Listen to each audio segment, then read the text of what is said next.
Welcome to Energy. I'm your host, Ty Joyce. On today's show, the city's landscape manager will be joining us to discuss an important topic. We'll also visit with the O'Fallon's Cultural Arts Gallery's upcoming artists, and we'll see how the city is celebrating a milestone birthday. This and more coming up on Energy.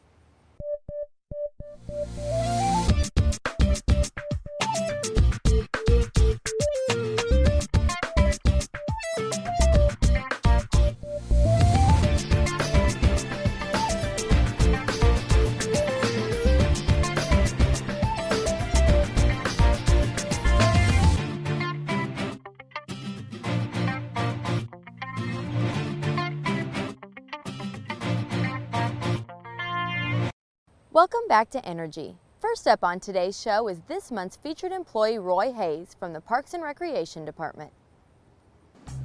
Roy Hayes began his career with the City of O'Fallon over 14 years ago. Currently, he holds the position of Recreation Manager in Athletics. His responsibility is performing management and administrative functions in the planning and operation of the Recreation Division. I have a lot of different responsibilities in different areas. I have 3 full-time staff that work for me, and roughly certain times of the year as many as 150, 175 part-time staff, including camp counselors, umpires, instructors, concession staff. The 3 full-time staff that I have are very key in working with the majority of those part-time positions and instructors. I have Alyssa Grodicke, who's my recreation coordinator, Holly Brocksmith, who's a recreation specialist in charge of concessions and birthday parties, and I currently have an open position that's a recreation specialist, youth activities, handling various day camp and kid programs. Besides managing staff, Roy's other responsibilities include overseeing the athletic program, with the majority of his time being spent on softball leagues. Softball takes up a large portion of the time. Doing field rentals is probably the most phone calls that I receive throughout the year. We run an adult softball program with approximately 200 teams a year. We'll do the 3 different sessions, a spring, a summer, and a fall. A lot of the time that I put in with those sessions happens on the front end, in between sessions, and the back end. Everything from meeting with the umpires ahead of time, telling them our expectations, make sure that they have our best interest at hand. Adding to the already full program, which Roy oversees, are the special tournaments. I'd say on an average, we try to host about 20 tournaments a year, which is quite a bit. A lot of the tournaments we'll get from all over, and we'll have some from out of state. We'll have some that are from like Columbia, Missouri area. USSSA runs throughout the country. They try to have different qualifiers here, and they do have a state tournament here. It's a lot of local and outside state even. Not everyone can say they love their job, but Roy simply has so many reasons to love his. The interaction with the customer is great. Just the variety. There's so many different things that we can do here. I love sports. Sports has always been a part of my life. So this is really an ideal job for me. I get to be around it. Anything from helping coaches that need some assistance with something, trying to get kids involved that maybe have never played a sport before, sometimes myself coaching, getting out and playing sometimes with them if at all possible. It really is, it's a great job, a great fit for me. It's hard to believe, but the Renaud Spirit Center is celebrating its 10th anniversary. Kickstarting the celebration was the annual Art and Family Fair. What better way to jumpstart a celebration than by an art and family fun fair? The Renaud Spirit Center was jam-packed with kids of all ages enjoying pumpkin painting, face painting, techno bubble bus, along with some special appearances from Spider-Man and Queen Elsa and Princess Anna, and so much more. It's our 3rd annual 2014 Renaud Spirit Center Art and Family Fair. Absolutely perfect day for it. It was from 10 a.m. to 2 p.m. Perfect. We had entertainment, we had food trucks, we had Disney characters here, the whole bit. There was something for everybody.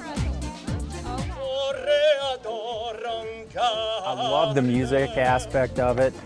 We had a couple of really good acoustic acts. We brought in the symphony for for the first time from St. Charles County, that was an absolute, I mean, we just kind of threw it together and it worked wonderfully. The art, obviously, for me is a huge thing. The food for everybody, bringing in the food trucks, bringing in our sponsors, Green Bean, Noggin, the Missouri Arts Council, the St. Charles Riverfront Arts Council, all of those things. And then, you know, for the younger kids, like my son with the rock wall, and I couldn't even begin to tell you what my favorite part was. Throw your webs up.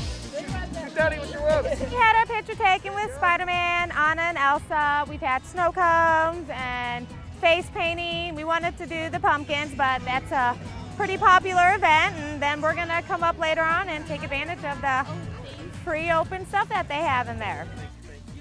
I like the crafts and the bubble games. She enjoyed playing with that, so I just like chasing her around and she's having a great time. Hosting events such as the Art and Family Fun Fair is a good thing for the community. Just a great way to meet people, see the community, or see everybody in the community, see everybody come out and have some fun. It's one of the things I like about it out here. Make us feel like more settled in, more at home, and you know, especially I guess for us, like we come from another country, so this really make us feel at home. That is something the RSC has always excelled at, making members truly feel like a part of the community. The RSC is a great place to be a member because we have a little bit for everybody. We've got a great pool, you can play, you can work out. We have a great fitness area, gymnasium, athletics for the kids, dance, martial arts. The adults can work out, they can take classes. It's a great place for everybody. I think the atmosphere that we have here at the Renaud Spirit Center is very family oriented. There's also some perks when you become a member. For the 10th anniversary of the Renaud Spirit Center, we've got some promotional items that have the new logo with the 10th anniversary banner on it. We're also doing some games at the front desk for members who come in, a chance to win some small items or some free passes, that sort of thing. For more information on the Renaud Spirit Center, visit RenaudSpiritCenter.com or give them a call at 636-474-2732. While the Parks Department was preparing for the 10th anniversary, the RSC underwent a major cleanup with their annual maintenance. Everything from painting, stripping and waxing floors, cleaning carpets, and making all the necessary repairs. New equipment was also added, which included treadmills, bikes, stair steppers, and more. If you would like to be a member of the RSC, give them a call at 636-474-2732 or visit them online at RenaudSpiritCenter.com. The O'Fallon Cultural Arts Gallery is welcoming new artist Abi Creech. Artist Abi Creech will be bringing to the gallery the ancient art of shibori dye, one of her favorite mediums to work with. Abi hopes in displaying her creations that people will be engulfed in the beauty of shibori dye and be transported to a new world. It's similar to tie-dye, but it's not like tie-dye. It's very like thought out, and you kind of think of how you're gonna make, and you can do all kinds of fabrics, but my favorite is silk, and you have to like put it in plastic and all this stuff, and you put the dye on there and you put it in the microwave, and then it comes out. Abi is currently attending college where she is learning many different mediums of art. I'm doing art education through Mizzou, and I'm taking all kinds of art classes. This semester I'm taking printmaking, but I'm pretty excited about that because you think of like art classes as like drawing and painting, and they're fun, but I kind of get bored with the same old thing. I took a fibers class last year, I think, and it was so much fun, and like 3D art, and that's really my passion. I have a photography business. I always plan on doing that on the side and through the summers. I don't think I want to do that full time. I really want to be an art teacher. That's what I really want to do. So hopefully I'll have enough time to like do my own stuff on the side. Abi's exhibit will be on display at the O'Fallon Cultural Arts Gallery located in the Renaud Spirit Center from October 24th through December 26th. For more information, visit o'fallon.mo.us/parksandrec. An invasive species is headed our way that will affect the city's landscape. Joining us now with all the details is Bob Dearduff, the city's landscape manager. O'Fallon is about to be subjected to an insect problem that is going to kill the ash trees throughout the community.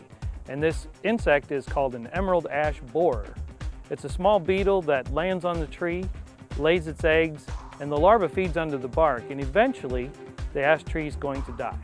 The good part about this is the insect only feeds on ash trees. So we only need to worry about the ash trees in the community, but ash trees make up about 16 to 20% of the trees in the community. So 1 out of every 5 or 6 trees is an ash tree. So this is going to be a significant problem community-wide. So O'Fallon residents need to educate themselves on what's about to happen, what the timeline is, and what their possible options are to either save a tree or maybe replant trees now ahead of the game. The issue with the emerald ash borer will be a significant one. But the good news is, residents will have time to figure out a solution. Typically, when you first determine whether or not there's emerald ash borer in the community, it's already been there for a year or 2. And somewhere around year 5 is when it becomes significant with ash trees beginning to die. So O'Fallon currently was in year 1 maybe, because we just found an emerald ash borer population in the Lake St. Louis O'Fallon border. And what we're thinking is we're possibly on year 3. So we have 2 or possibly 3 more years to get prepared for when the ash trees all begin to die. Residents do have options, and with an early start like we have right now in 2014 and 2015, before this begins to be a problem about 2018 or 2019, is number 1, you can look into whether or not you want to make a treatment to an ash tree in your yard. Now that this problem has worked its way through other communities, the protocols for doing treatment seem to have improved, and we're in a situation where we can benefit from what's been learned in the last 10 years. If you go to the Missouri Department of Conservation's website or the Missouri Botanical Gardens website, they have numerous recommendations for replacement trees. And one thing I would recommend personally is don't go after the Bradford pear or the Callery pear varieties as replacement trees. There are so many in the community already that we need to spread out and diversify the species throughout the community and move away from those trees for now. In preparation for the city's annual celebration of lights, Fort Zumwalt Park will be closed to vehicles from Monday, October 13th through late January 2015 so that crews can safely install holiday lights and scenes for the city's annual celebration of lights display. The park disc golf course, the Fort, also will be closed during this period. There are plenty of events taking place throughout O'Fallon. Here's a look at what's coming up. Bundle up your family for a tour of O'Fallon's Celebration of Lights. Fort Zumwalt Park will be magically transformed with twinkling lights, holiday scenes, and surprises around every corner. You can cruise through the park by vehicle or book a train ride, Segway, or sleigh hayride, or enjoy a night strolling through the park with an old-fashioned holiday stroll on Tuesday, December 9th from 6 to 9 p.m. The night will include caroling and choir music, a visit with Santa, shopping, hot chocolate and cookies, and fireworks overlooking the lake. For more information, call 636-379-5614. Attention kids, enjoy your winter break making crafts, playing games, making new friends, and cooking up a little fun with the Holiday Break Camp, taking place at the Renard Spirit Center in December and January. Parents interested in signing up your child must register in person at the Renard Spirit Center, located at 2650 Tri-Sports Circle. For more information, give them a call at 636-474-2732. Sharpen your awareness of life that is going on around you every day with the Street Photography class. Street is a unique genre of photography that doesn't depend on hours of planning, expensive gear, or fashionable and trendy locations. It simply requires a camera and an eye for situations and moments of perfect timing. Both digital and film cameras are welcomed. Registration ends November 18th. Enjoy an evening of holiday magic at City Hall. You can ring in the official start of the season by counting down to the lighting of a huge tree in the City Hall Rotunda. The evening's fun includes hugs from holiday characters, live choral music, visits with Santa, train rides, holiday games and crafts, and more. Admission and parking are free. Also during the event, the city will be collecting personal care items to help out local food pantries during the holiday season. For more information, call 636-379-5614. That's it for today's show. Thank you for joining us, and we'll see you next time on Energy.